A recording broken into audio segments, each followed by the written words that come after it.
Hey there, welcome to the Bible in 5. This week we're going to be talking about Paul's first letter to the Corinthians, which you're going to be reading this week here.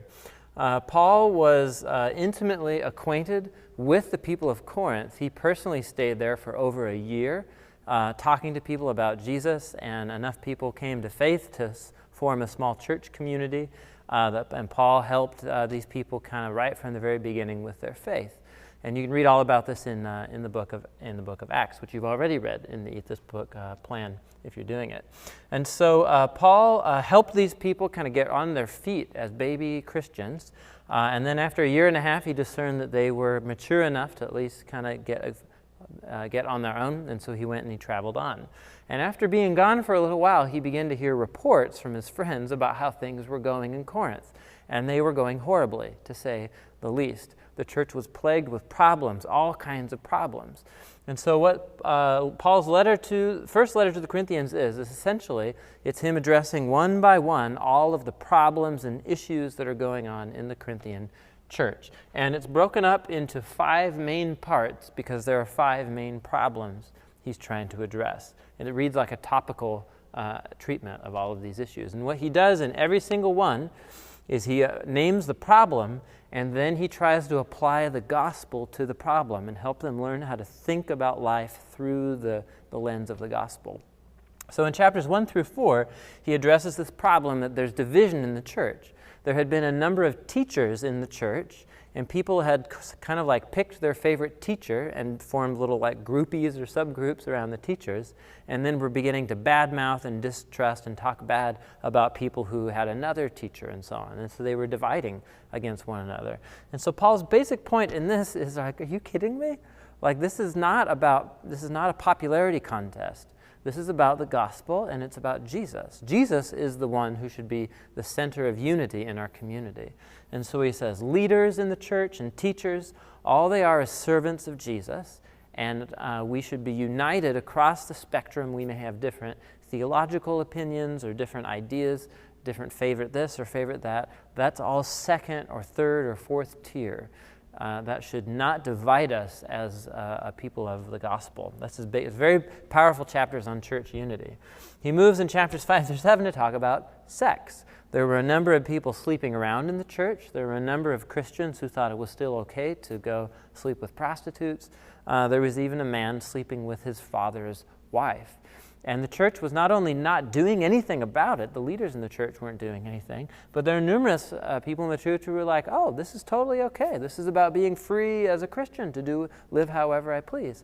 And so Paul, he just attacks this, right, with the gospel. And he says, if God has saved you out of selfishness and sin and just human brokenness, then purity, sexual purity, is a core part of living as a new human being who's been saved by Jesus. And so he just makes it very clear that this is an issue where we are to strive for no compromise in following Christ in total sexual purity.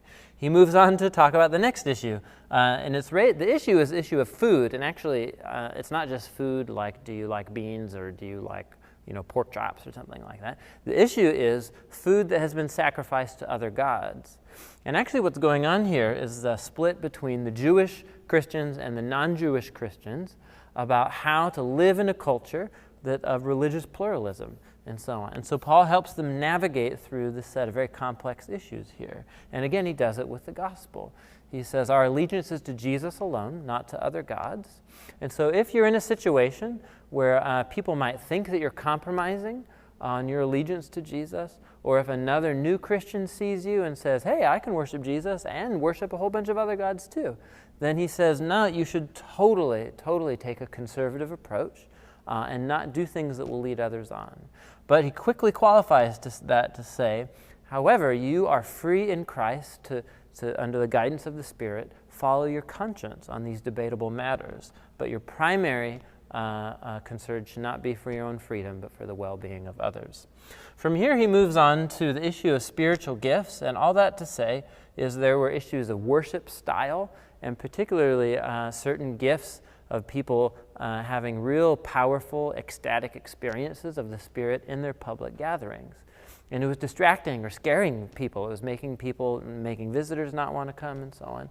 And so in these chapters, Paul talks about what it means to be gathered together as a community of Jesus, what happens in the Sunday gathering, what the Sunday gathering's for, and what kind of spiritual gifts are appropriate to build up each other in our faith. And he says the primary watchword when you gather is love for one another. And that's 1 Corinthians 13, which is usually read at weddings, but actually it's not about marriage at all. It's about how a community of Jesus should be not about pursuing like what I want to get out of the worship experience, but doing whatever I can to make sure others benefit.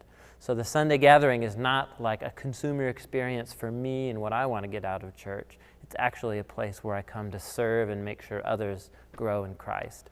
He caps off the letter with a long exposition about the resurrection of Jesus, and there were a lot of misunderstandings and some false teachings going on in the church in Corinth. And so he essentially says the resurrection is a core part of the gospel that should bring unity, that should move us towards holiness, that should cause us to have allegiance to Jesus alone and love other people.